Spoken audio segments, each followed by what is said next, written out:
चलिए आज नया चैप्टर शुरू करना है, लिखेंगे kinetic theory of gas. Kinetic theory of gas,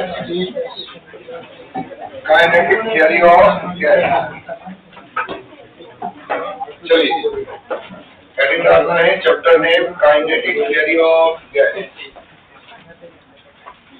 उसमें सबसे पहले जो हम पढ़ेंगे वो किसके बारे में, आइडियल गैस। आइडियल गैस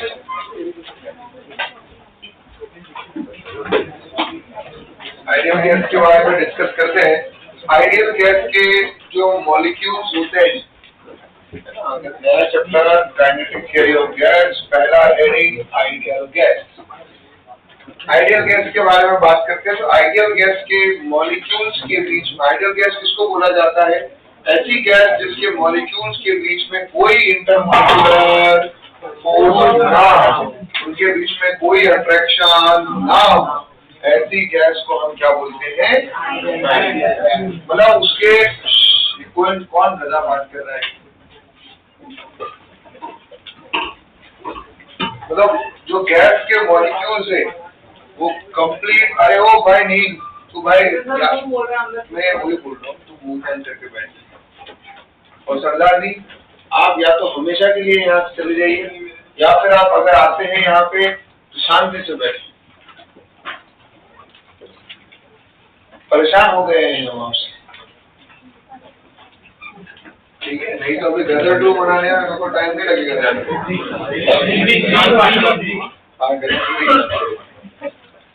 चलिए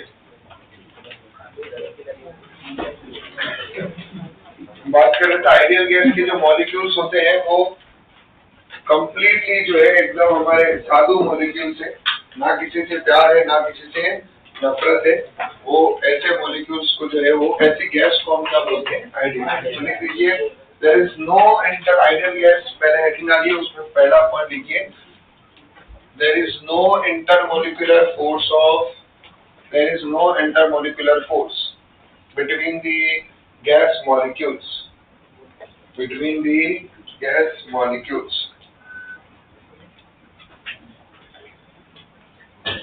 आइडियल गैस में पहला पॉइंट लिखा हमने, आइडियल गैस हमारा फर्स्ट हेडिंग चल रहा है, इसमें लिखना था first point, there is no intermolecular force of attraction between the gas molecules. उसके बाद में दूसरा पॉइंट लिखेंगे, density of ideal gas is very low. Density of ideal gas is very low.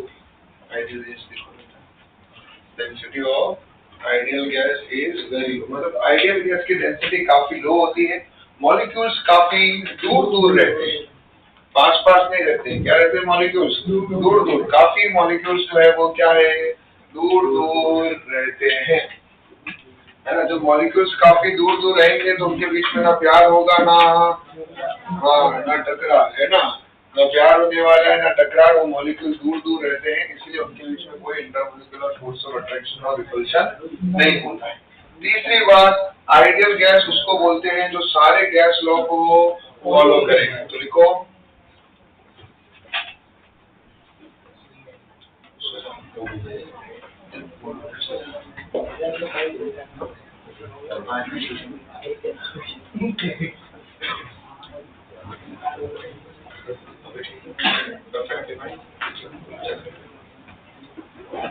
लिखिए आइडियल गैस लिखेंगे, ideal gas follow all gas law. अब ये gas law कौन कौन से हैं?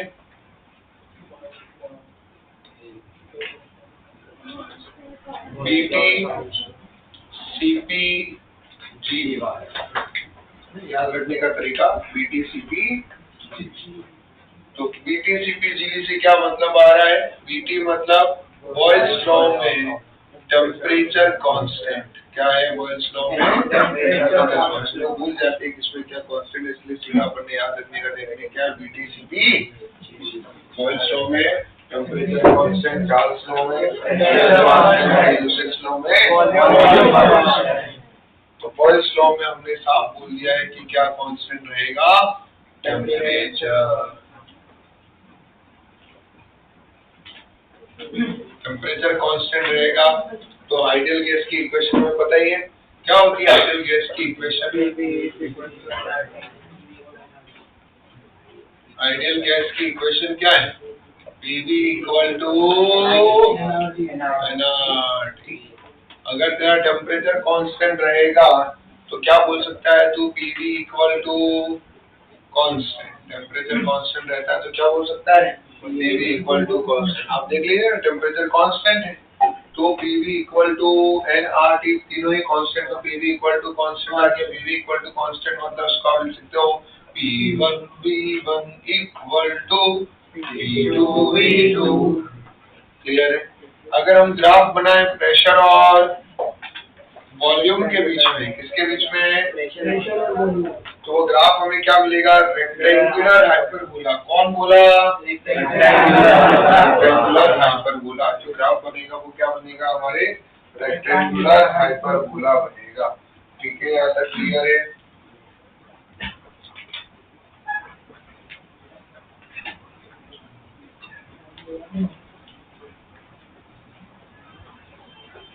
उसके बाद में पीवी इक्वल टू कांस्टेंट है, ये आ जाएगा प्रेशर।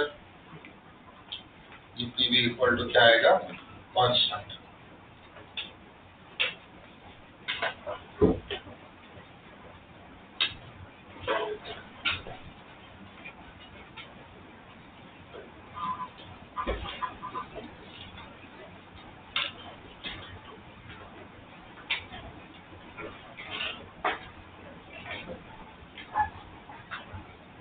चार्ल्स लॉ में क्या है बताओ? प्रेशर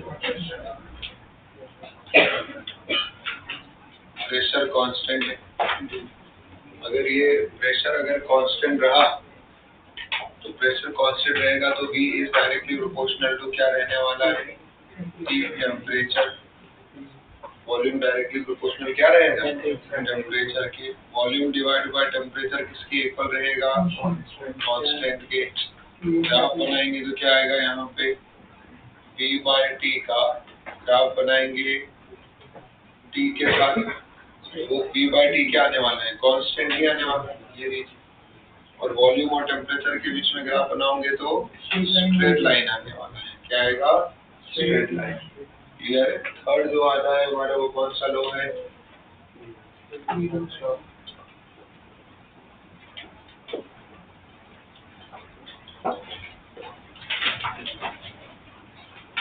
इसमें क्या हो रहा है? V तुम्हारा कांस्टेंट है, वॉल्यूम तुम्हारा क्या है? कांस्टेंट। वॉल्यूम कांस्टेंट रहेगा तो you can say that V is directly proportional to T।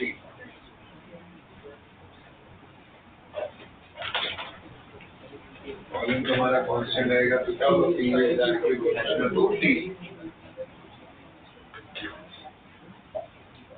T by T equal to कितना है यहाँ पे? कांस्टेंट।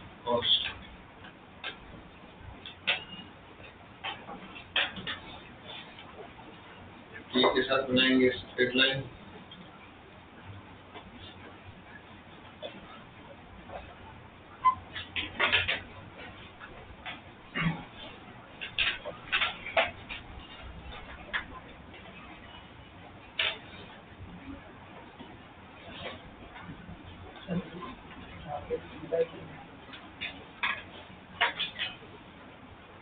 D/T versus T वाला, D/T versus dU, D/T हाँ सेम ही है, दोनों दोनों में सेम ही है।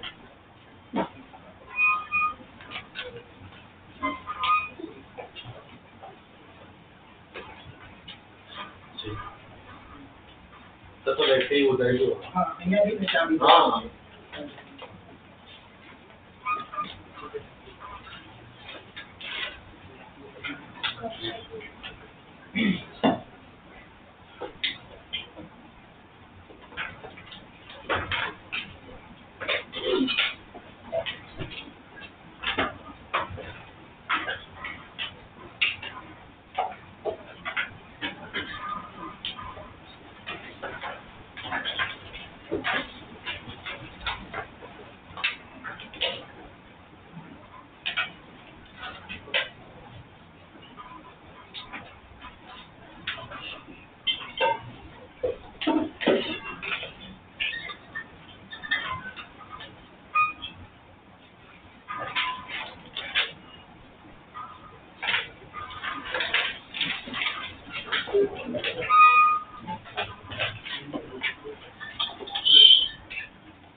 चलिए कबूतर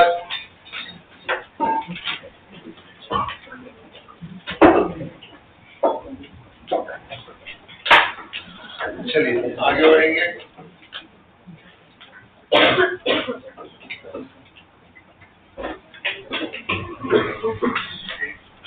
ना बॉयल्स लॉ, चार्ल्स लॉ, गेल-स्टोक्स लॉ ये समझ में आया और जो इन तीनों लॉ को फॉलो करे उस गैस को हम क्या बोलते हैं? आइडियल। बड़ा अच्छा पॉइंट है कि कोई भी रियल गैस जो है क्या वो आइडियल गैस की तरह बिहेव कर सकती है? हाँ, at high temperature and low pressure. तो लिखो next point, real gas can behave like ideal gas. अरे भाई क्या टाइम पास कर रहा है?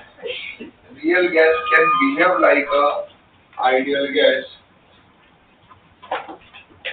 at high temperature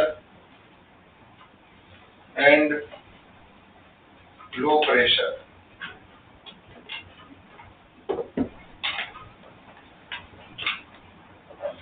At high temperature and low pressure.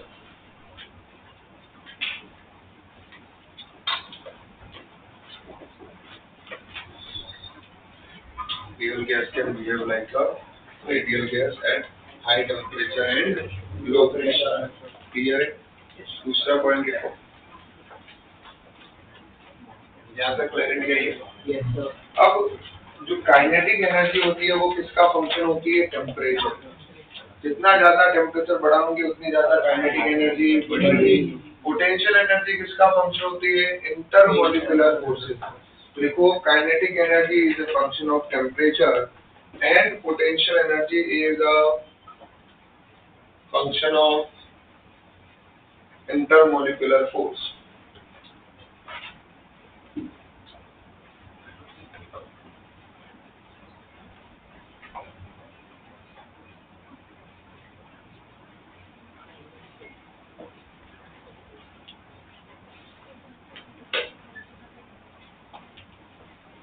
फिर नेक्स्ट लाइन लिखो, ideal gas have only kinetic energy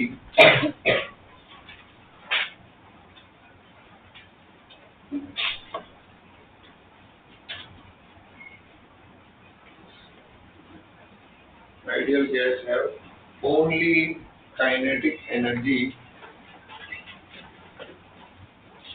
have no potential energy due to no intermolecular force.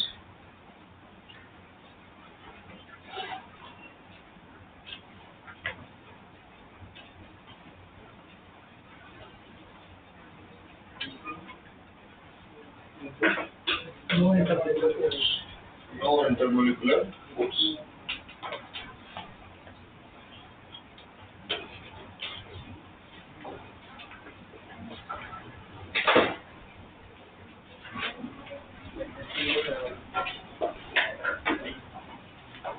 ठीक है। Yes, sir. चलिए, उसके बाद में ये देख लिया हम लोगों ने, यहाँ तक क्लैरिटी आई। तो बेसिक बातें जो है रिगार्डिंग, एक तो बेटा यार सबसे पहला काम तो ये जो ये ऐसी बंगाल वाली बोतलें आती है, ये प्लीज मत लेके आओ। बंगाल से ये मेटल वाली बोतल मत लेके आओ, ये प्लास्टिक की बोतल लेके आने का, ये भी बंगाल वाली प्लास्टिक की बोतल, गिरे तो आवाज नहीं आए। पर नहीं होता ना बेटा, उससे क्या खुद नहीं समझ पा रहे हैं, बोलने का समझ आप ये प्लीज ये एहसान करें अपने प्लास्टिक की बोतल लेके। यहाँ कमाल जितने औरतें वहाँ घर में बर्तन नहीं बजा रही होती है, इतने लोग बजाते हैं। चलिए,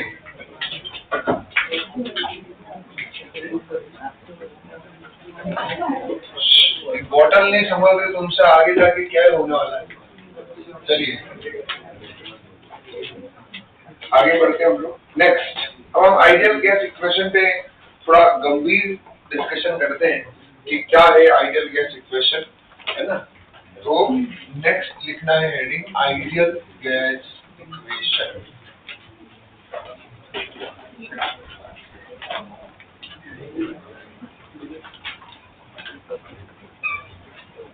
ideal gas equation, ideal gas equation की अगर मैं बात करूं तो आइडियल गैस इक्वेशन होता है PV इक्वल टू nRT। ये सब हमें पता है कि भाई इसमें P का मतलब क्या होता है, बट फिर भी मैं लिख रहा हूँ कि कोई गधा कंफ्यूज ना। ये आपको बुरा तो नहीं लगता है मैं आपको गधा कबूतर उल्लू ऐसा बोलूं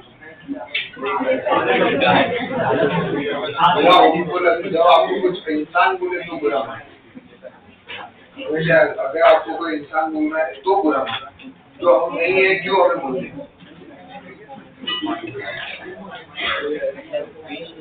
वॉल्यूम क्या है बेटा, क्यों ये शक्ल बहुत मासूम है लेकिन तो आदमी बहुत खत्म है।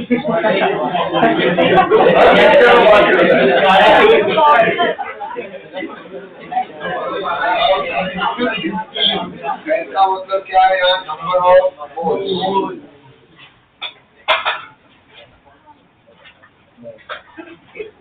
हर का मतलब क्या है, यूनिवर्सल गैस कांस्टेंट। क्या है हर का मतलब, यूनिवर्सल गैस कांस्टेंट।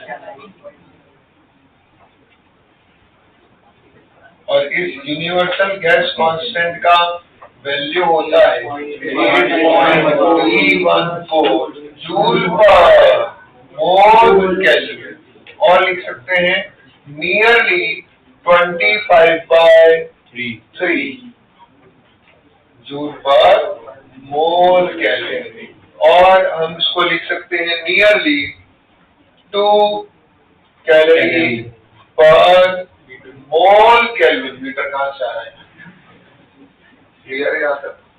एक बार ही बोला, वो भी गलत ही बोला। और ये रहा टेम्परेचर ऑफ बॉडी, ये हमेशा आइडियल गैस, जैसे रेडिएशन में आप केल्विन में रखते थे वैसे ही यहाँ आइडियल गैस इक्वेशन में भी टेम्परेचर, एब्सोल्यूट टेम्परेचर रखना है केल्विन में रखना है, किसमें रखना है, क्लियर हो गया यहाँ तक? अब हम क्या करने वाले हैं, जो PV equal to nRT equal to, अब हमारे मन में ऐसा लगा है कि n नहीं चाहिए, नंबर ऑफ मोल्स नहीं चाहिए हमें, मोलरिटी हमारे बस की नहीं है, नंबर ऑफ मोल्स वाला हमें चाहिए ही नहीं, हटाओ।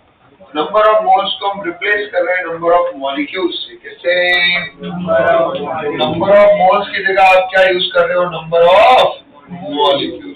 तो अगर आप नंबर ऑफ मोल्स की जगह पे नंबर ऑफ मॉलिक्यूल्स यूज कर रहे हो तो कहीं ना कहीं आप R की जगह पे क्या यूज कर, नया कांस्टेंट लाना पड़ेगा। पहले यहाँ पे अटल टेम्परेचर सेम रखोगे, P सेम रखोगे, V सेम रखोगे। अगर आप स्मॉल n की जगह कैपिटल N लिख रहे हो तो यहाँ कांस्टेंट भी नया आएगा, और उस कांस्टेंट का नाम है Kb। क्या नाम है उसका, Kb का मतलब होता है Boltzmann constant. Boltzmann constant, Kb का मतलब क्या है, बोल्ट्जमैन कांस्टेंट। और इस Kb का वैल्यू क्या होगा आप देखिए, n into R equal to n into Kb। तो अब आप नंबर ऑफ मोल्स का फॉर्मूला क्या है बताइए, नंबर ऑफ मोल्स का फॉर्मूला क्या होता है, नंबर ऑफ मोल्स का फॉर्मूला होता है n upon Na, number of molecules upon Avogadro number. अरे कुछ हवा है कि नहीं है, upon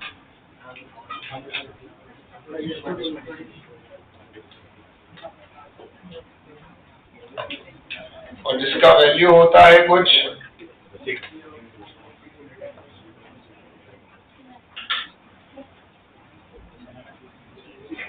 equal to given mass upon molar mass, given mass upon given mass upon molar mass. M naught का मतलब होता है मोलार मास।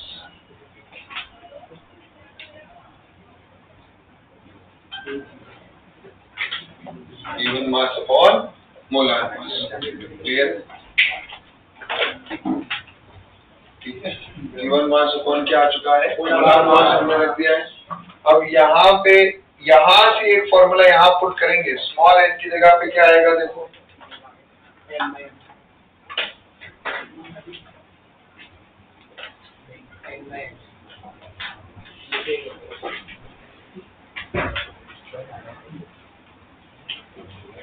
स्मॉल एन की जगह लिखेंगे कैपिटल एन बाय एन ए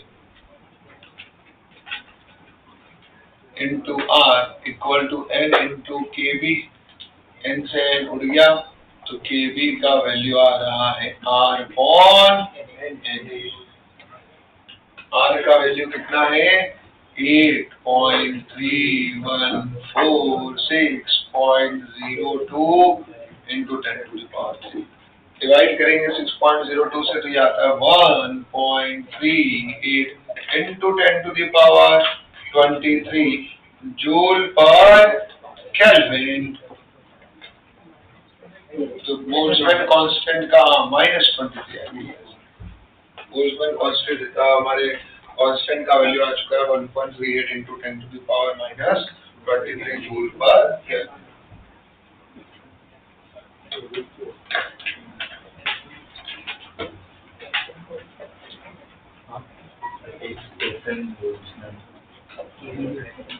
वो स्टीफन बोल्ट्जमैन कांस्टेंट, ये सिर्फ बोल्ट्जमैन कांस्टेंट, ठीक है।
चलिए हो गया लिखिए।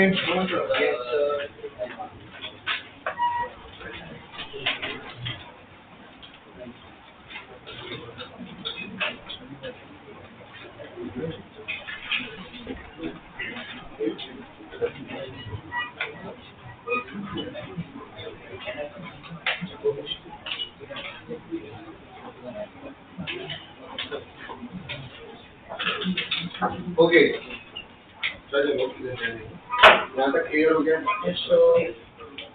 अब अगला मुद्दा क्या है देखिए, यहाँ से मैं एक बहुत बढ़िया क्वेश्चन डिराइव करने वाला हूँ। ये तो हमें मिल गया है PV equal to number of moles को भी क्या लिख सकते हो, मान लो N R T equal to N into KV दिया आ रहा है। इस इक्वेशन को हम डिवाइड कर रहे हैं इससे कैपिटल एम से डिवाइड कर रहे हैं,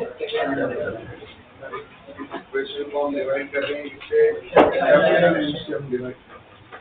जब हम इस इक्वेशन को कैपिटल एम से डिवाइड करते हैं तो PV divide by capital M, N R T divide by capital M, N K G T divide by capital M. Mass upon volume को हम क्या बोल देते हैं, डेंसिटी। नंबर ऑफ मोल्स को हम बोलते हैं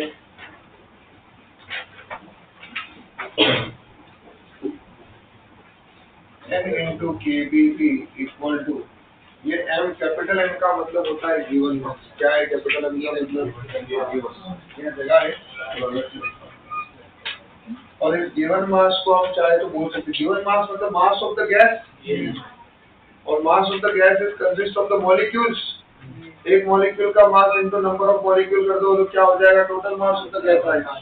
तो number of molecule into mass of one particle, number of molecule into mass of one particle. यहाँ पे क्या होगा, एम से एम कैंसिल, तो फाइनल जो तेरे इक्वेशन मिलेगी वो मिलेगी P by rho is equal to R T by M naught, और क्या मिलेगा एबीटी बाय स्मॉल है। यहाँ नोट करने वाली बात कौन सी है, रो का मतलब होता है density of gas, and that density of gas is equal to mass of gas upon volume of gas, ठीक है। That is equal to rho equal to M upon V. उसके बाद में कैपिटल एम मतलब क्या होता है, mass of gas, which is equal to N into small M. M naught का मतलब क्या है, मोलार मास। कैपिटल एम का मतलब mass of gas, small M का मतलब mass of one molecule one particle.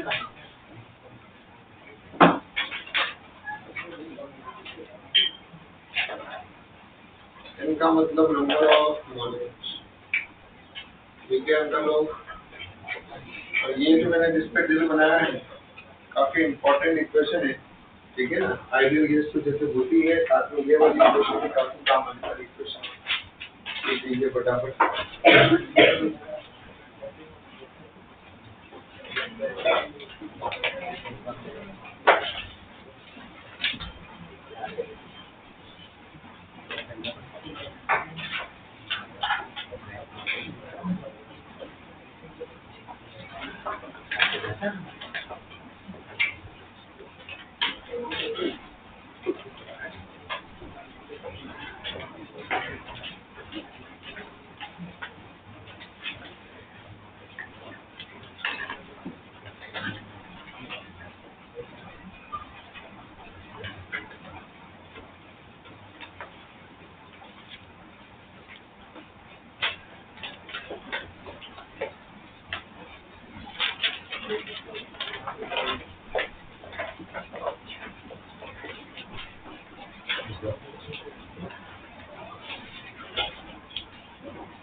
Clear है यहाँ तक?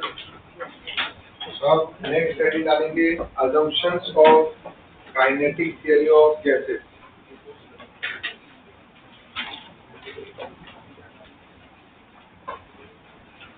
आपके फोन पे मैंने एक पीडीएफ भेजा है, पीडीएफ पे आपके फोन पे भेजा है, ये 10 पॉइंट्स है, उसके हिसाब से अपने बुक में जगह छोड़ दीजिए और आपको 6:30 to 7 एक छोटा सा ब्रेक मिलेगा। उस ब्रेक में आप जो है ये 10 अजम्पशन लिख लें।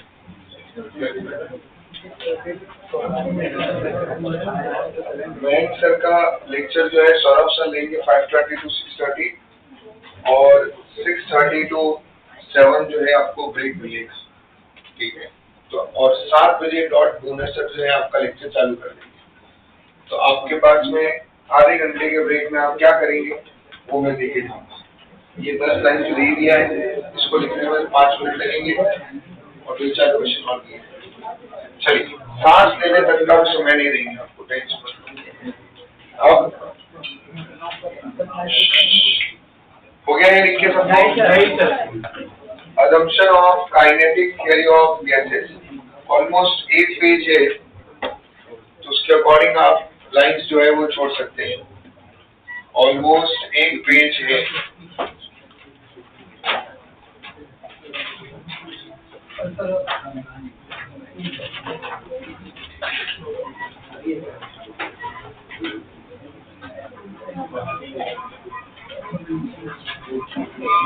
कितने लाइन है? 21। हाँ, ऑलमोस्ट 21 लाइन का कंटेंट है। अब ध्यान से सुनेंगे, कोई अभी लिखने नहीं बैठेगा, अभी सुनना है, उस ब्रेक में लिखेंगे। अभी ध्यान सुनना है। assumptions of kinetic theory of gases। तो अंकल लोग क्या है assumption of kinetic theory of gases वो समझते हैं। पहला assumption हम लोगों ने ऑलरेडी एक लाइन तो बोल ही दिया है कि सारे गैस के मॉलिक्यूल्स के बीच में कोई अट्रैक्शन नहीं होता है। Why kinetic theory of gas नाम दिया गया है चैप्टर को? द रीजन, आइडियल गैस के पास सिर्फ कौन सी एनर्जी होती है? Kinetic energy. आइडियल गैस के पास सिर्फ कौन सी एनर्जी होती है? Kinetic energy. एक चाहे तो ये भी लिख सकते हैं, हमने लिखा था ना आइडियल गैस है ओनली काइनेटिक एनर्जी, तो यहाँ पे कहीं नीचे लिख सकते हैं वापस से आइडियल गैस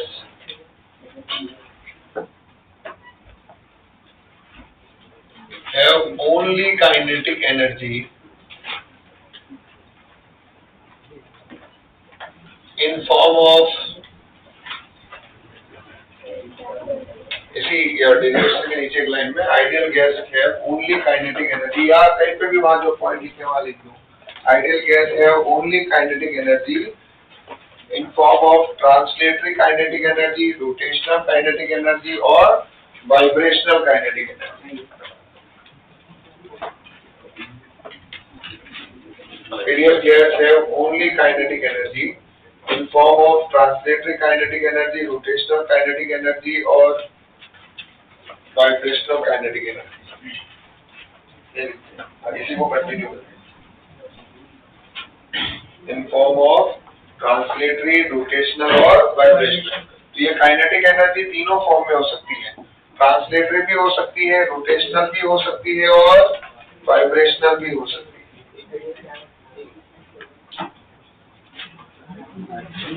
ये जो लास्ट पॉइंट लिखा है इसी को कंटिन्यू करते हैं, यही तो है उसी continue. Kinetic energy will be in form of translatory, rotational और वाइब्रेशनल।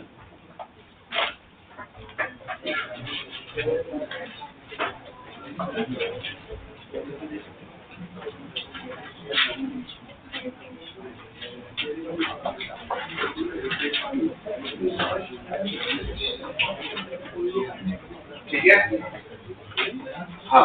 तो हम बात कर रहे थे अजम्पशन की। पहला अजम्पशन ये माना जाता है कि जितने भी मॉलिक्यूल्स है वो सब के सब क्या है? आइडेंटिकल। जितने भी आइडियल गैस के मॉलिक्यूल होंगे सब के सब आइडेंटिकल। सब के सब क्या है? आइडेंटिकल। जितने भी आइडियल गैस के मॉलिक्यूल्स है सब के सब क्या है? वो आइडेंटिकल है। दूसरी बात ये है वो कौन सा शेप है उनका? स्फेरिकल शेप के मॉलिक्यूल्स होते हैं। सारे मॉलिक्यूल्स आइडेंटिकल होते हैं, स्फेरिकल शेप के होते हैं। और उनके बीच वो जो है उनको हम कौन से मॉलिक्यूल्स बोल सकते हैं? Rigid molecule. रिजिड मॉलिक्यूल मतलब समझ में आ रहा है, जो अपना शेप साइज चेंज करने वाले नहीं है। तो कोई भी गैस के जो मॉलिक्यूल्स हैं सबके सब आइडेंटिकल होंगे। हाँ, गैस चेंज कर दोगे तो मे बी उनका साइज चेंज हो जाए, लेकिन अगर सेम गैस के मॉलिक्यूल्स हैं तो वो सब के सब सेम साइज के होंगे, आइडेंटिकल होंगे और बोल सकते हैं स्फेरिकल होंगे। क्या होंगे? रियल में स्फेरिकल होते हैं क्या? नहीं। या हम आइडियल गैस एक assumption मान लें, इसलिए हमने लिखा assumptions of kinetic theory of gases। और दूसरा पॉइंट है कि ये जो भी कोलिजन करेंगे वो कौन सा कोलिजन होगा? Elastic collision. कौन सा होगा? इलास्टिक कोलिजन ही हो। और हमेशा जब हम इसकी कैलकुलेशन की बात करेंगे, जो भी कोलिजन ये करते हैं, तो ये कोलिजन जनरली किसके साथ करने वाले हैं? वॉल के साथ ही कोलिजन हम कंसिडर करेंगे कैलकुलेशन में। तो ये आपस में कोलिजन कर रहे हैं, उसको हम कैलकुलेशन में कंसिडर करने वाले नहीं है। तो अगर आप वॉल के साथ इलास्टिक कोलिजन कर रहा है कोई मॉलिक्यूल, तो वॉल का मास मॉलिक्यूल के मास के कंपैरिजन में काफी ज्यादा है, तो हिट करके वापस से सेम वेलोसिटी से क्या हो जाता है? वो रिबाउंड। देन उसके बाद में यहाँ एक और बड़ा इंटरेस्टिंग पॉइंट बोला है कि जो वॉल्यूम होता है गैस का वॉल्यूम, किसका वॉल्यूम? हाँ, गैस का वॉल्यूम जो है वो काफी हाई है as compare to the sum of volume of the individual और sum of the volume of the individual molecules. जैसे अगर मान लीजिए हम सब गैस के मॉलिक्यूल हैं, किसके मॉलिक्यूल हैं? तो गैस तो जिस कंटेनर में डालोगे उसका शेप ले लेगी। तो अभी गैस का वॉल्यूम कौन सा हुआ? जो इस रूम का कंटेनर का वॉल्यूम है वही है। अगर इस गैस को इस बॉटल में डालेंगे तो वॉल्यूम कितना हुआ? जो इस बॉटल का वॉल्यूम है वही गैस का वॉल्यूम है। लेकिन अब सोचो, इस बॉटल की गैस को इस रूम में डाला, तो अब यहाँ पर आइडियली गैस का वॉल्यूम बढ़ गया है, लेकिन वो जो मॉलिक्यूल्स एक एक मॉलिक्यूल को पकड़ के उसका वॉल्यूम निकालोगे वो तो सेम ही रहने वाला है। जैसे अगर हम गैस के मॉलिक्यूल तो हमने क्या किया? मेरा वॉल्यूम, इसका वॉल्यूम, इसका वॉल्यूम, सबका वॉल्यूम क्या किया? काउंट किया, ऐड किया और टोटल मॉलिक्यूल्स का वॉल्यूम मिला। किसका वॉल्यूम मिला? तो अगर ये गैस आइडियल होती तो जो ये टोटल मॉलिक्यूल्स का वॉल्यूम आया है वो इस कंटेनर के वॉल्यूम के कंपैरिजन में, इस गैस के वॉल्यूम के कंपैरिजन में क्या होता है? नेग्लिजिबल। इसलिए बोलते हैं आइडियल गैस की डेंसिटी काफी लो होती है, मॉलिक्यूल बहुत दूर दूर रहते हैं और बहुत छोटे होते हैं, very tiny spherical shape molecules. तो मॉलिक्यूल्स का वॉल्यूम गैस के वॉल्यूम के कंपैरिजन में नेग्लिजिबल है। ये से फर्क क्या पड़ रहा है? मॉलिक्यूल्स के वॉल्यूम की वजह से फर्क क्या पड़ा है? या आप सब लोगों ने रियल गैस केमिस्ट्री में पढ़ा है, वंडर वॉल इक्वेशन में क्या फर्क पड़ा बताइए? केमिस्ट्री में पढ़ के बैठे हैं, वंडर वॉल इक्वेशन पढ़ के बैठे हैं? नहीं बोल सकते, पढ़ के बैठे हैं, पढ़ा है हमने, कैसे बोल सकते हैं? वंडर वॉल इक्वेशन पढ़ा है ना केमिस्ट्री में, रियल गैस। एक दूसरे को क्या देख रहे हो?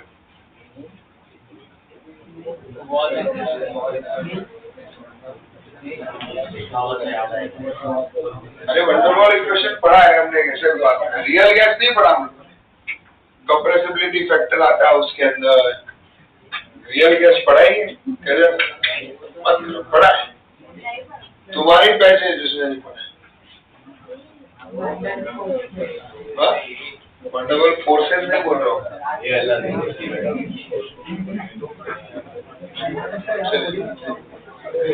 अब pressure correction, volume correction, van der Waal equation आती है P plus N B B minus N equal to.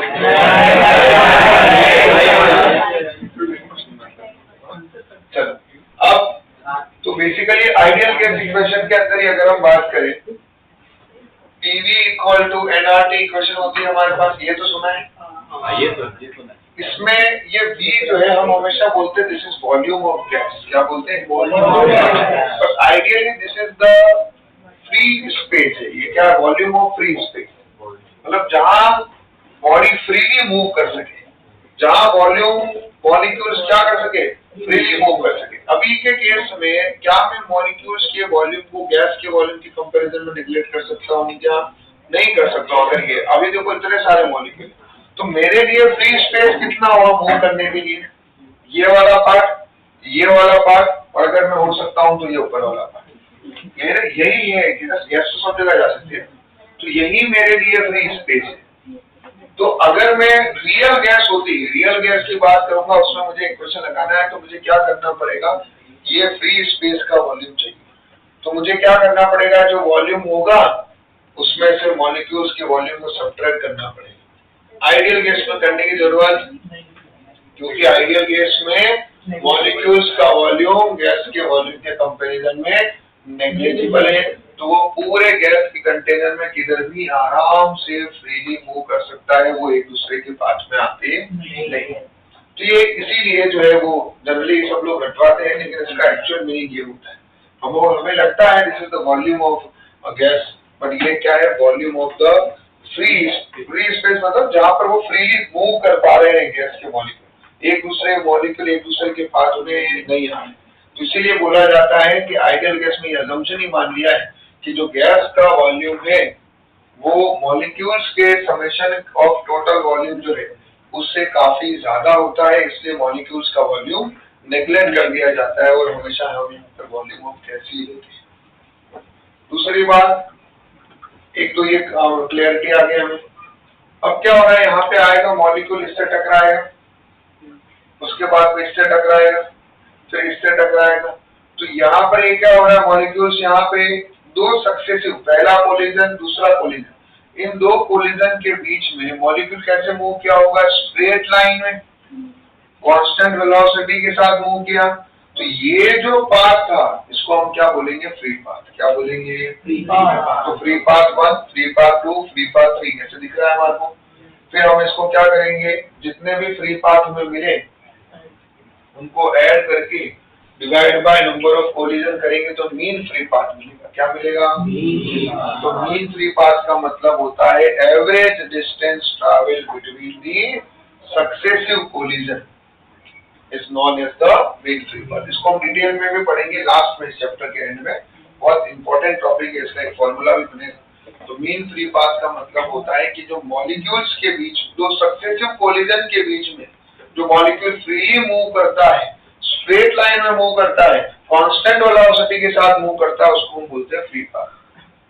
अब यहाँ पे हो क्या है? एक और चीज, अब मैं यहाँ आया, टकराया इससे, ये जो टाइम ऑफ कोलिजन है और एक मीन फ्री पाथ में मूव करने वाला जो टाइम है, obviously time of collision very less होगा as compare to the time taken to cover the free path. तो फ्री पाथ वाला जो टाइम है वो कोलिजन टाइम से काफी ज्यादा है, तो कोलिजन टाइम को हम क्या कर देते हैं? नेग्लेक्ट कर देते हैं, इग्नोर करते हैं। तो this are the certain assumptions to understand, to read kinetic theory of gases, to understand the ideal gas को हमें अच्छे से समझना है, तो इन assumptions को हमें फॉलो करना पड़ेगा। पहला, सारे स्फेरिकल शेप के होते हैं, बहुत छोटे होते हैं, सबके सब आइडेंटिकल होते हैं, सब रिजिड होते हैं, सबके सब कोलिजन जो करते हैं वो इलास्टिक करते हैं, है ना? और उनके जो मॉलिक्यूल्स का जो वॉल्यूम है ना, वो गैस के वॉल्यूम के कंपैरिजन में नेग्लिजिबल होता है। फ्री पाथ का मतलब दो सक्सेसिव कोलिजन के बीच में फ्रीली घूमना, उसको हम फ्री पाथ बोलते हैं। कोलिजन का जो टाइम है और फ्री पाथ में घूमने का जो टाइम है, ऑब्वियसली फ्री पाथ में घूमने का टाइम कोलिजन के टाइम के कंपैरिजन में काफी ज्यादा होता है, इसीलिए कोलिजन टाइम को हम क्या करते हैं? नेग्लेक्ट। कोई भी रियल गैस को आइडियल गैस बनाना है तो आपको क्या करना पड़ेगा? टेम्परेचर को काफी ज्यादा और प्रेशर को काफी कम, क्योंकि हमें चाहिए डेंसिटी काफी लो, और वो यहाँ से मिलता है। आपको देख लीजिए, P by rho equal to RT by M not. एक काम कीजिए, रो को इधर भेजिए, तो rho is directly proportional to P by T। If you want density low, pressure should be low. If you want density should be low, temperature should be high. That's why हमने बोला high temperature और low pressure पे कोई भी real gas, ideal gas की तरह behave कर सकती है। चलिए, अभी अगला हेडिंग डालेंगे। ये लिखना नहीं है, ये लिखना भेजा है ना? क्या भेज दिया ना? उसमें सब रेडी लिख दिया, समझा दिया, समझाएंगे। चलिए अब हेडिंग डालना है प्रेशर ऑफ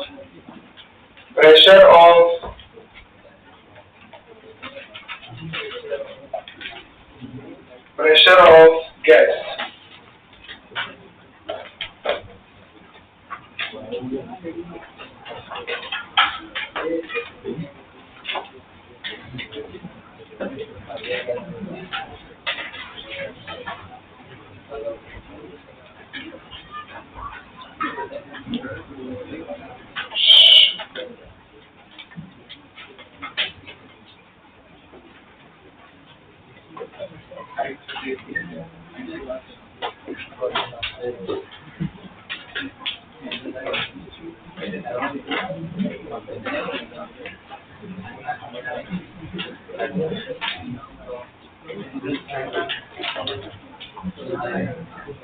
कौन खत्म बात कर रहा है?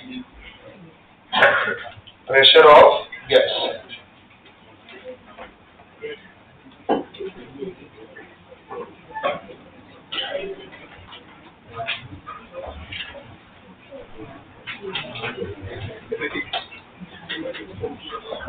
तो ये क्यों बोल रहे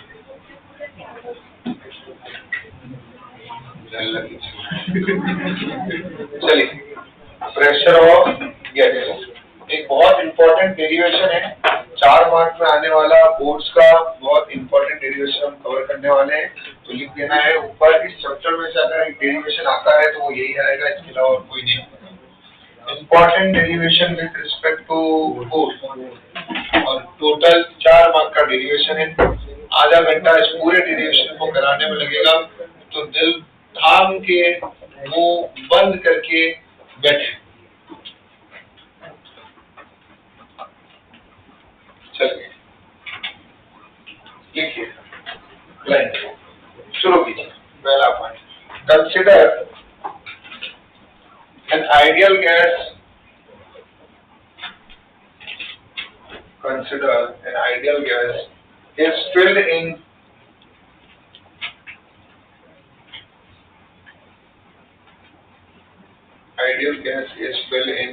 container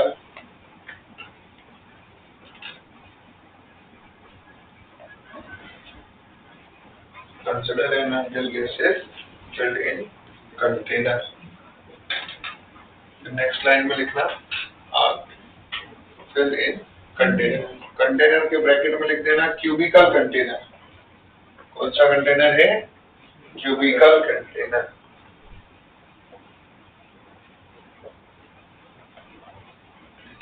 कंटेनर के ब्रैकेट में क्या लिखा है? Cubical container. इनका मतलब क्या होगा इसमें?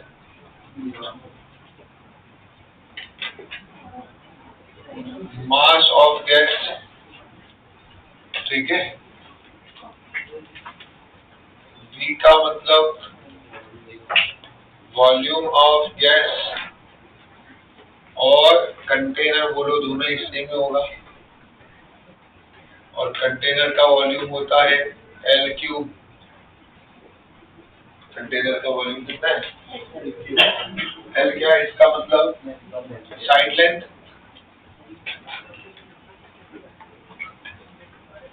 जो क्यूबिकल कंटेनर हम बोल रहे हैं तो उसका क्या हो गया? Side length. और क्यूब का वॉल्यूम क्या होता है? साइड का क्यूब, है ना। उसके बाद में रो का मतलब होता है डेंसिटी ऑफ गैस, और ये मास ऑफ गैस को हम ये भी लिख सकते हैं capital N into small m। Small m का मतलब होता है मास ऑफ वन मॉलिक्यूल,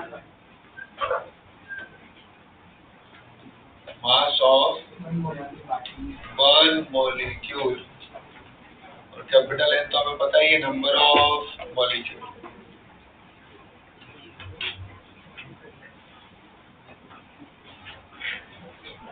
और रो का मतलब क्या है? Density of gas, which is equal to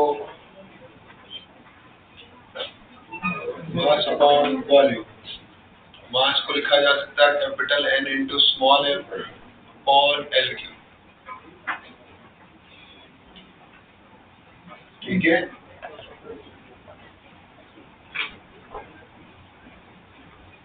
यहाँ तक क्लैरिटी है ना?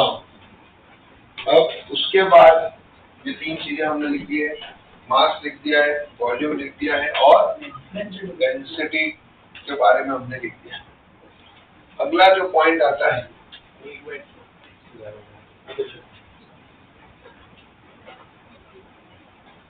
ये जो V1, V2, V3 up to Vn ये जो लिख रहा हूँ, ये क्या होगा बताओ? That is velocity of molecules. Molecules है उसकी क्या है ये वेलोसिटी। V1 मतलब क्या हुआ? फर्स्ट पार्टिकल की वेलोसिटी। V2 मतलब क्या हुआ? सेकेंड पार्टिकल की वेलोसिटी। V3 मतलब क्या हुआ? थर्ड पार्टिकल की वेलोसिटी। क्लियर है यहाँ तक?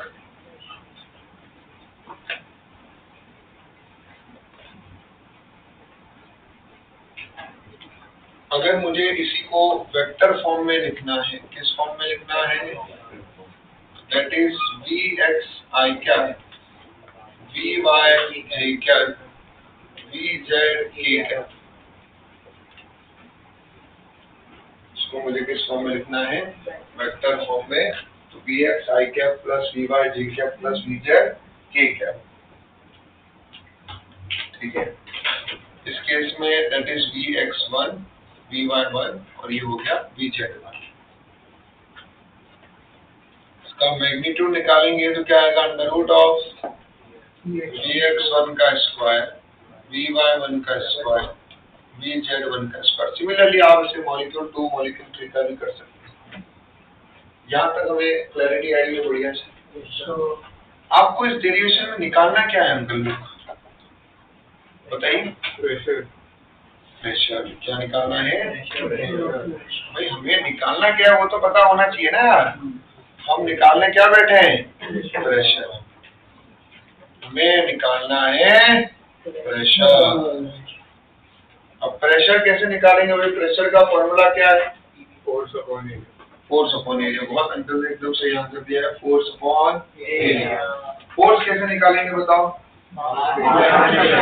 और एक और जनरल फॉर्मूला, उससे भी पहले वाला फॉर्मूला क्या होता है? सबसे पहला बेसिक फॉर्मूला फोर्स का जो न्यूटन सेकंड लॉ से मिलता है सीधा, और वो तो फिर उसका केस है मास dp अपॉन dt। बहुत बढ़िया। Change in momentum upon time. Change in momentum upon time. Clear है? तो फोर्स निकालने का तरीका होता है change in momentum upon time. तो अब हम क्या कर सकते हैं? देखो, हम पहले चेंज इन मोमेंटम निकालेंगे, फिर उसको टाइम से मल्टीप्लाई करके फोर्स डिवाइड करके फोर्स निकालेंगे, फिर उस फोर्स को एरिया से डिवाइड करके प्रेशर निकालेंगे। तो पास में समझ में आ गया? पहले चेंज इन मोमेंटम, फिर टाइम से डिवाइड, फिर एरिया से डिवाइड, फिर प्रेशर। समझा? तो अब हमारे पास में ये एक कंटेनर है और ये वॉल को हमने बोल दिया P Q R S and this is molecule 1। उसकी x में वेलोसिटी हुई Vx, y में वेलोसिटी हुई Vy और z में वेलोसिटी हुई Vz। क्लियर है? यहाँ पे उसके कंपोनेंट तीनों दिखा दी मुझे। तो अब सबसे पहला काम मुझे करना है तो वो है चेंज इन मोमेंटम निकालना। क्या निकालना? क्या निकालना? Change in momentum. तो अब हम निकालेंगे पहले change in momentum of molecule 1। Change in momentum of molecule 1 के मोमेंटम में कितना चेंज हुआ है वो हमें निकालना है। तो मित्रों ये रहा P Q R S। Ball यहां से आके हिट करता है Vx1 से और रिबाउंड कर जाता है वापस से Vx1 से, क्योंकि कोलिजन है वो कौन सा है? और इलास्टिक कोलिजन में हिट करके जो है वापस से सेम वेलोसिटी रिबाउंड होता है। यहाँ एक और जबरदस्त बात, एक और अजम्पशन हम लेते हैं कि जो भी कोलिजन होगा वो सिर्फ और सिर्फ इलास्टिक तो होगा ही, साथ में वो मॉलिक्यूल्स के बीच में कोई कोलिजन हम कंसीडर करेंगे नहीं, और जो होगा वो वॉल के साथ में ही होगा। तो no collision between the molecules, only collision occur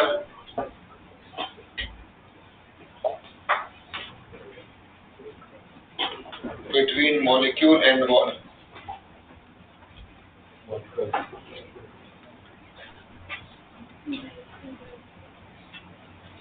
ठीक है, यहाँ तक क्लियर है? Yes, sir. अब ये जो चेंज इन मोमेंटम हम वो निकालेंगे फाइनल मोमेंटम माइनस Initial. तो change in momentum of molecule one के मोमेंटम में जो चेंज ला रहा है वो कौन ला रहा है? वॉल की वजह से आ रहा है।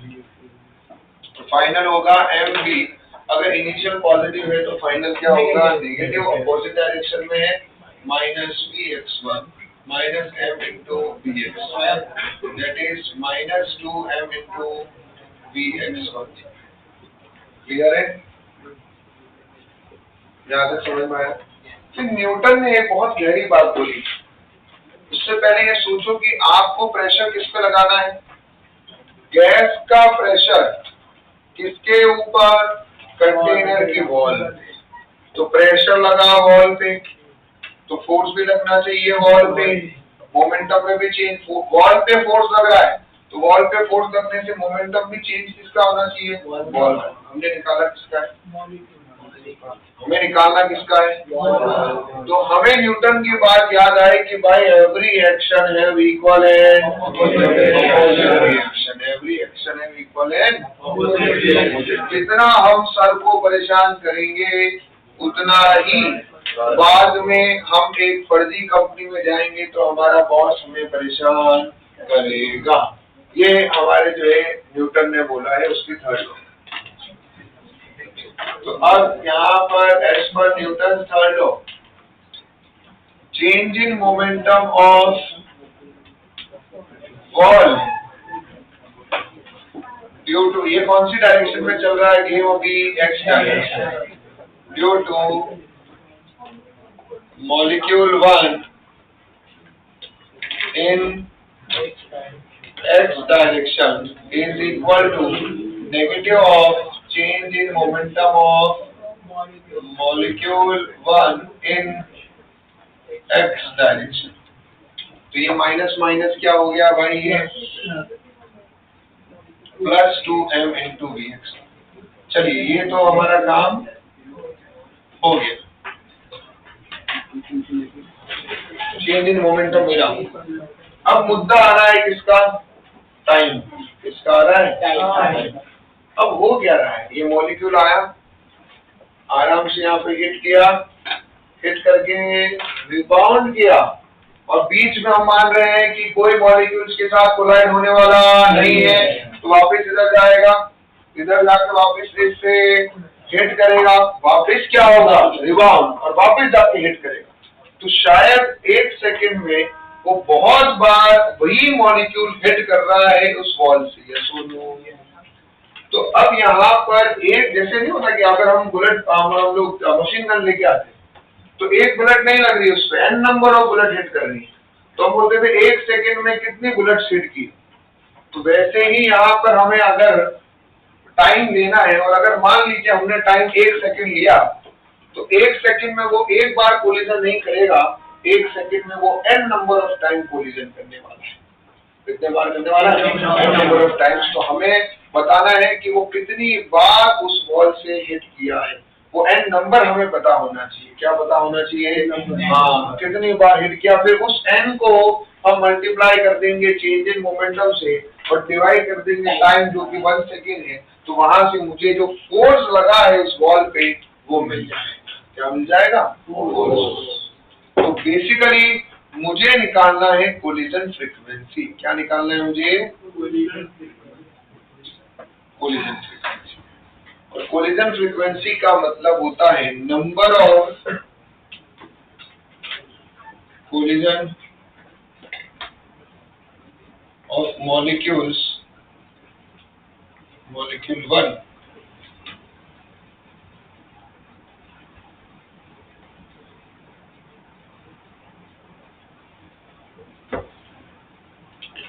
per second।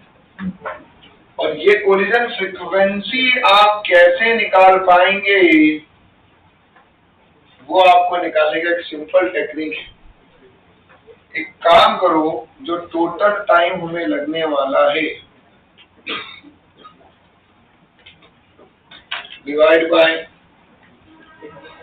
Time taken between successive collision on same wall.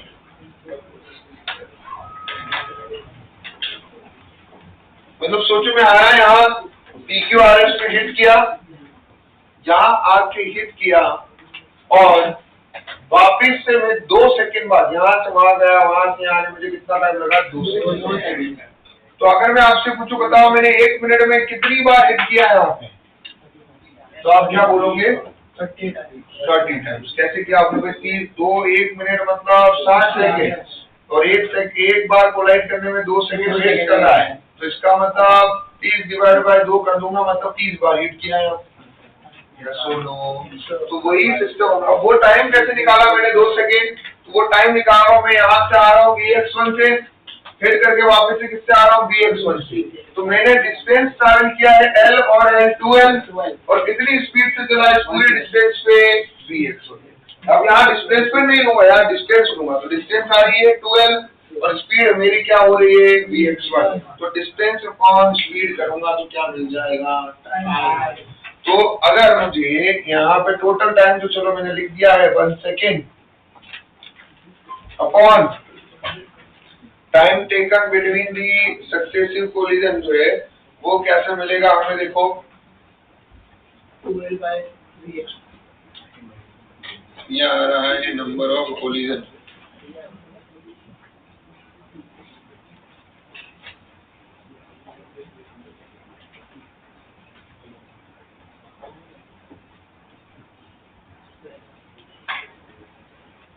Is equal to time taken between the successive collision. तो वो हो जाएगा हमारे पास में 2L by VX। 2L by VX1। तो ये मैंने बेसिकली क्या लिखा है? डिस्टेंस अपॉन स्पीड, और ये आ रहा है 1/2L by VX1, जिसको हम लिख सकते हैं बाद में, ये जो आएगा VX1 by number of collision equal to हुआ VX1/2L। सॉर्टेड है यहाँ तक? क्लियर हुआ? ये क्या हुआ है? ये मॉलिक्यूल ये यहाँ पे ऐसेदार यहाँ पे हिट करके इधर से जाके वापस इधर आया, तो ये टोटल डिस्टेंस इसका कितना हुआ? VX1 से ही गया और VX1 से ही आ गया, तो टोटल डिस्टेंस 2L हुआ, और VX1 स्पीड से गया तो टाइम मिल चुका है। तो वहां से नंबर ऑफ कोलिजन मिल चुका है, और नंबर ऑफ कोलिजन पर second will give you the collision frequency. तो इस तरह से अगर मुझे फोर्स निकालना होगा, तो जो मेरा फोर्स ऑन वॉल के ऊपर जो फोर्स लग रहा है बाय मॉलिक्यूल 1 इन x डायरेक्शन, कौन सी डायरेक्शन? x direction. तो ये हमें मिलेगा, that is Fx1 equal to, क्या होगा वो बताओ? 2L VX। हाँ, ये आएगा नंबर ऑफ कोलिजन, टाइम हमने लिया 1 second, number of collision divide bye t into change in momentum of molecule 1। ये आएगा बॉल आएगा। हाँ वही नंबर ऑफ कोलिजन तुम्हें मिला कितना Vx1/12 टाइम तुमने क्या लिया है 1 सेकेंड और चेंज इन मोमेंटम जो है 2mdx वो आ जाएगा तुम्हारे पास में 2m Vx1 तो यह आ जाएगा m इंटू Vx1 का स्क्वायर अपॉन L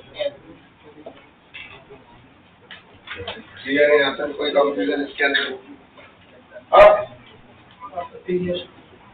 ठीक है तो अगर मुझे कोलिजन फ्रीक्वेंसी निकालना हो तो उसका फॉर्मूला क्या है ये समझ में आ गया है तो आप टोटल टाइम से डिवाइड कर देते हो तो क्या बन जाता है वो कोलिजन फ्रीक्वेंसी तो वो हो जाता है 1 upon time taken between the successive collision समझ में आ रहा है तो अगर हमें कोलिजन फ्रीक्वेंसी निकालना हो तो उसका तो सिंपल फंडा है वो क्या होता है हमारे पास में number of collision upon total time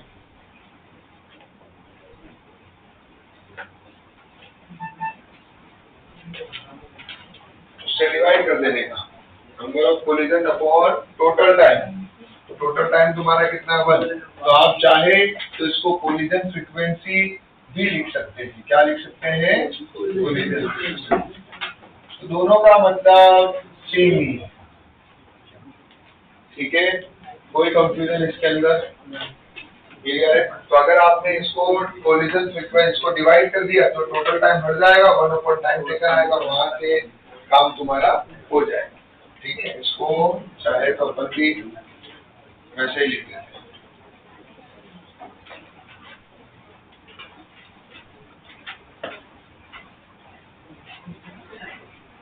मैंने यहाँ ऑलरेडी वो टाइम को क्या ले लिया था 1 सेकेंड वहां से जो है मेरे को क्या मिल गया था कोलिजन फ्रीक्वेंसी तो जगह वही के जाग रहा है चलो बहुत बढ़िया धन्यवाद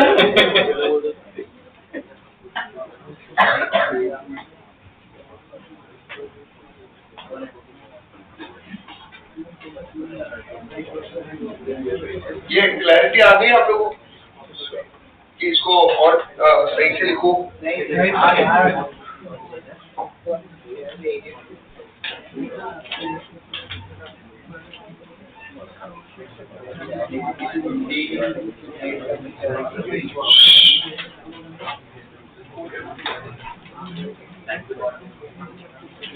तो कोलिजन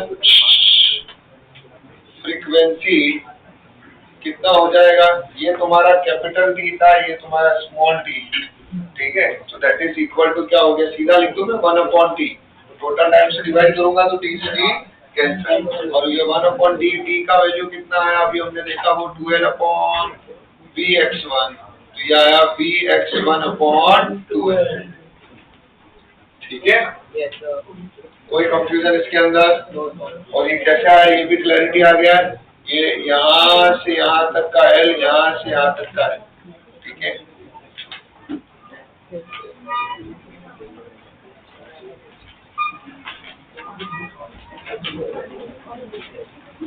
L प्लस L और मूव कर रहा है किससे Vx1 से चलिए अब यहाँ तक लिख दिया हमने अगर मुझे वो ये लिखना है तो गलत है गलत नहीं हो सही वो नंबर ऑफ कोलिजन के टर्म में लिख के डिवाइड बाय टाइम किया मैंने उसको यहाँ कोलिजन फ्रीक्वेंसी का एक फॉर्मूला बना दिया कि भाई collision frequency equal to 1 upon time taken between the successive collision तो बात वही हुई ना number of collision divide by total time करूंगा तो कोलिजन फ्रीक्वेंसी एक फॉर्मूला बन गया यहाँ पे इसलिए वो कोलिजन फ्रीक्वेंसी होगा वो इसके बिना शुरुआत लिया इसलिए वो आएगा टाइम इसीलिए तो फ्रीक्वेंसी वर्ड यूज कर रहा हूँ ना अगर ध्यान दो इसलिए फ्रीक्वेंसी यूज टोटल टाइम अभी कितना भी ज्यादा हो उसके अकॉर्डिंग तेरे को वो हमेशा टाइम से डिवाइड करोगे तो तेरे को फ्रीक्वेंसी तो वही मिलेगी हाँ अगर मैं बोलूँ 4 सेकंड में नंबर ऑफ कोलिजन कैन भी अलग अलग फ्रीक्वेंसी तो सेम रहेगी कि भाई 1 सेकंड में इतनी बार हिट कर रहा है अब 2 सेकंड में उसका डबल होगा 3 सेकंड में उसका डबल होगा इसलिए फ्रीक्वेंसी वर्ड यूज कर रहे हैं चलिए क्लियर है यहाँ तक अब एफेक्ट 1 मिनट थोड़ी देर हो जाएगा फिर 5 मिनट शांति से यहाँ तक होने के बाद अगर मुझे total force in X direction निकालना हो, क्या निकालना हो? Total force in X direction. क्या निकालना हो? Force in X direction. तो वो क्या होगा? That is Fx equal to Fx1 plus Fx2 plus Fx3 up to Fxn। तो उसमें से अभी क्या कॉमन बाहर आएगा? देखो m/l कॉमन बाहर आ जाएगा और बचेगा क्या अंदर ब्रैकेट में? bx1 का स्क्वायर bx2 का स्क्वायर अप टू bxn का स्क्वायर। बरोबर। अब तुम्हें फोर्स इन एक्स डायरेक्शन मिला है, प्रेशर इन एक्स डायरेक्शन निकालना है। क्या निकालना है? तो प्रेशर इन एक्स डायरेक्शन कैसे निकालोगे?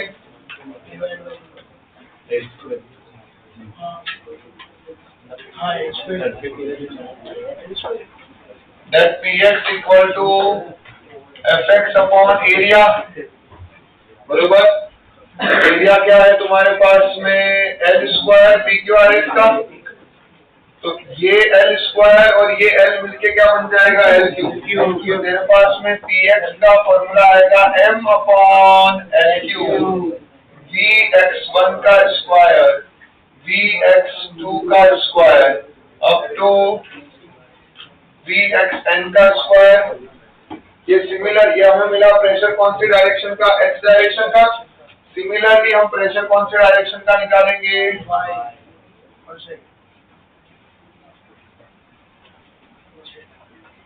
वाई डायरेक्शन का प्रेशर मिला निकालेंगे।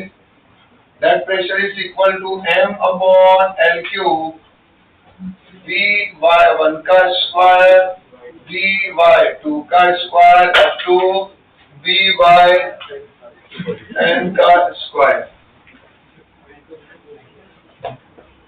जेड डायरेक्शन में जो प्रेशर है वो कितना होगा? देखो m upon L cube Vz1 का स्क्वायर Vz2 का स्क्वायर अप टू Vzn का स्क्वायर।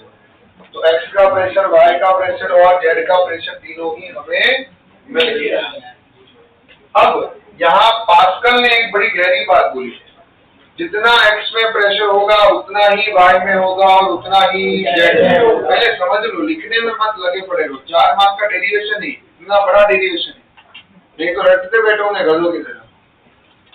x, y और z तीनों, और पास्कल ने बोला तीनों डायरेक्शन में जो है कोई भी इनक्लोज फ्लूइड का प्रेशर क्या रहता है? सेम। तो एज पर पास्कल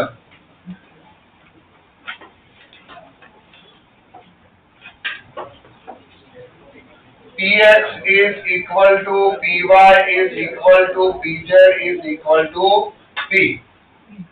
बरोबर। और अगर हम इन तीनों को ऐड करें Px plus Py plus Pz, तो ये कितना आएगा? 3P। कितना आएगा? 3। तो तेरा P किसके इक्वल हुआ? 1/3 टाइम्स ऑफ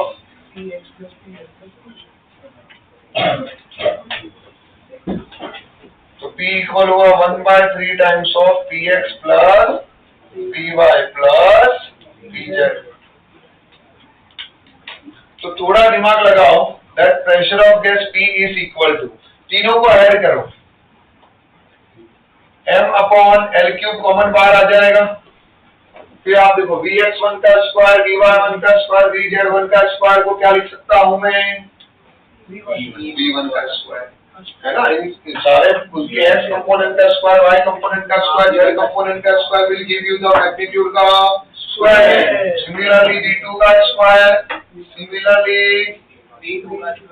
V3 का स्क्वायर और अप टू Vn का स्क्वायर। क्लियर है? अब यहाँ एक और वेलोसिटी आती है जिसको हम बोलते हैं root mean square velocity, RMS velocity. जिसको हम क्या बोलते हैं? RMS velocity. ये आरएमएस वेलोसिटी क्या है इसको हमें समझना है। और ये कहाँ लिखेंगे? वो वाला ये पार्ट हो गया।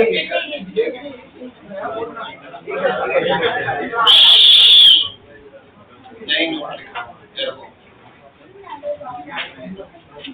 अब यहाँ एक नोट लिखेंगे, आरएमएस वेलोसिटी हम बोलेंगे किसको, आरएमएस मतलब होता है रूट मीन स्क्वायर। इस पे डिटेल में डिस्कशन होगा, टेंशन मत लो। इसमें इसके बाद डिफरेंट टाइप ऑफ स्पीड के बारे में समझूंगा। आरएमएस रूट मीन स्क्वायर, पहले मीन करो किनका, स्क्वायर वाली वेलोसिटी का, मीन करके उसका रूट करो, मीन करके उसका रूट करो। तो पहले मीन स्क्वायर वेलोसिटीज का मीन निकालो। अरे भाई स्क्वायर वेलोसिटी का मीन निकालेंगे, मतलब v1 का स्क्वायर, v2 का स्क्वायर, v3 का स्क्वायर अप टू vn का square divide by total number of molecule, और फिर जो मिला उसका क्या कर देंगे, तो फॉर्मूला बनता है आरएमएस स्पीड का अंडर रूट ऑफ v1 का स्क्वायर प्लस v2 का स्क्वायर अप टू vn का स्क्वायर डिवाइड बाय n। अरे हाँ या ना। तो यहां से हम क्या कर सकते हैं बताओ, इस v1 square, v2 square, v3 square up to vn square को क्या लिख सकते हैं, इसका स्क्वायरिंग कर दें तो ये v स्क्वायर हो जाएगा, और ये n को इधर भेज दें तो इसकी जगह पे क्या लिख सकते हैं, n into v square RMS. क्या लिख सकते हैं, n इंटू v स्क्वायर। यहाँ से मुझे प्रेशर का फॉर्मूला मिलता है 1/3 m इंटू एल क्यूब को वॉल्यूम में लिख दूं मैं, एल क्यूब का मतलब क्या होता है, वॉल्यूम, और यह आ जाएगा n into v square RMS. और मुझे बताओ यहाँ हमने लिखा भी है n into capital M upon L cube को क्या लिखा जा सकता है, डेंसिटी। अरे हाँ है ना, n into capital N upon इसको क्या लिखा जाता है, डेंसिटी। तो तुम्हारा जो फाइनल फॉर्मूला बना है प्रेशर का, that is equal to 1/3 ρ into v square RMS. This is your final formula, this is your final formula. कहां से आया वो, ये n into M upon L cube को हम लोग क्या लिख सकते हैं, रो। समझ में आ रहा है, लिखो फटाफट शांति से।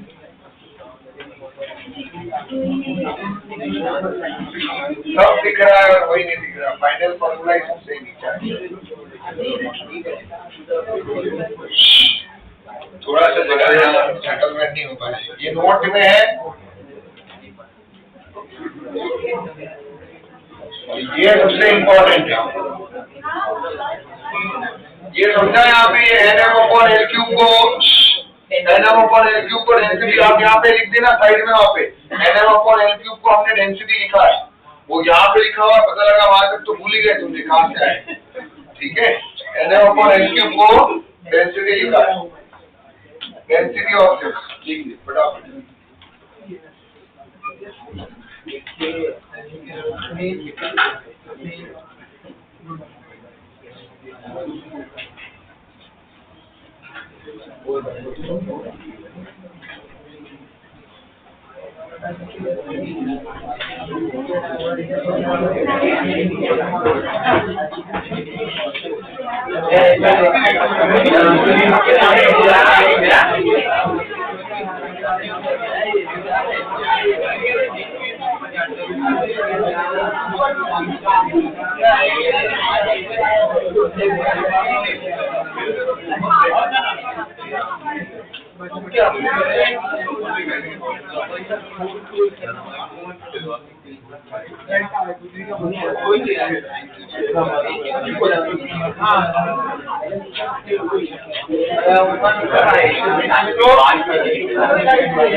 सच बता रहा हूँ, तो 100% फेल हो जाता है।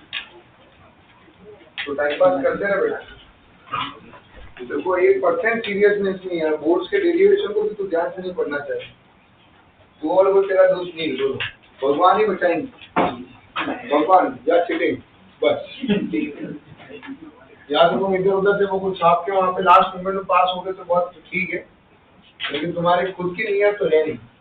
और वो छापने वाले लास्ट ईयर भी 1-2 बच्चे थे जिन्होंने ऐसा छाप छुपा के वो पास भी हो गए।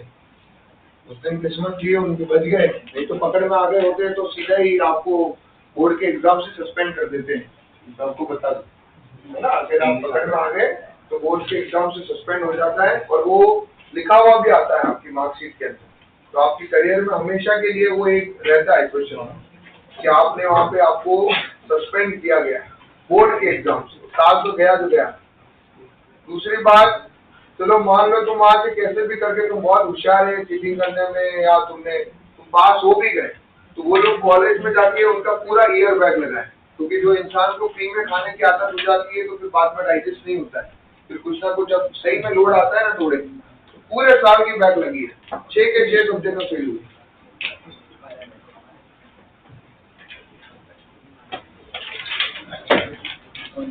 आप लोग अभी उसी रास्ते पे चल रहे, आपको टेंशन ही नहीं आ रहा अभी बोर्ड से। चैप्टर के नाम नहीं पता होंगे अगर मैं पूछूंगा तो।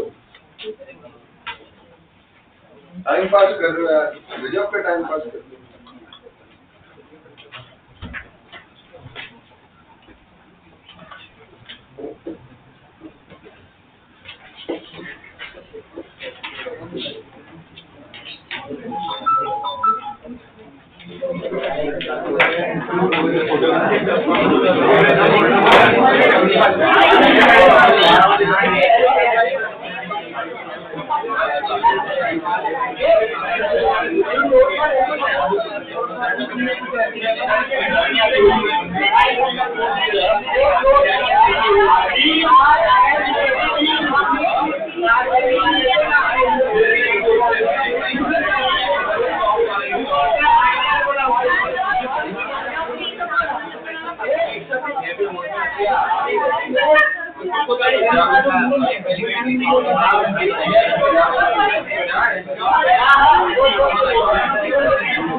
देखो बैठ के पूरा बढ़िया से एकदम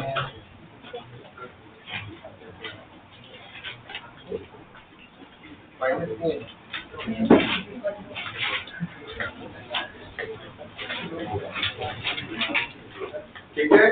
वो 10 मैंने वो दे दिए हैं। उसके बाद में इनके बाद न्यूमेरिकल करने हैं, वो भी भेज रहा हूँ।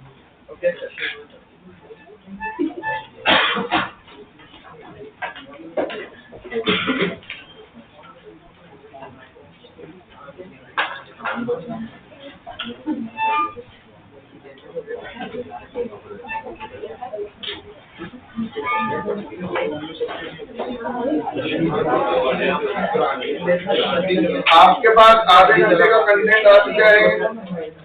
क्या करना है, वो 10 पॉइंट लिखने हैं। एक मिनट हो,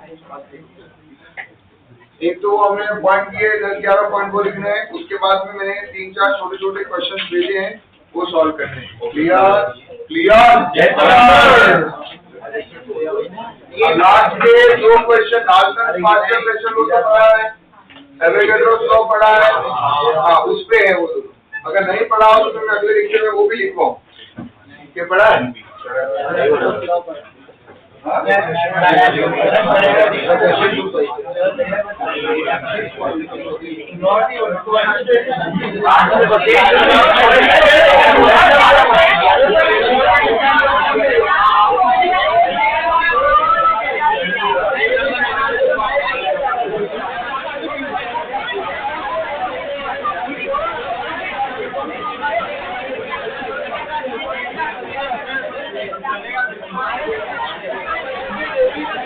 मैं चाहता ही नहीं और डेट भी नहीं और वो देख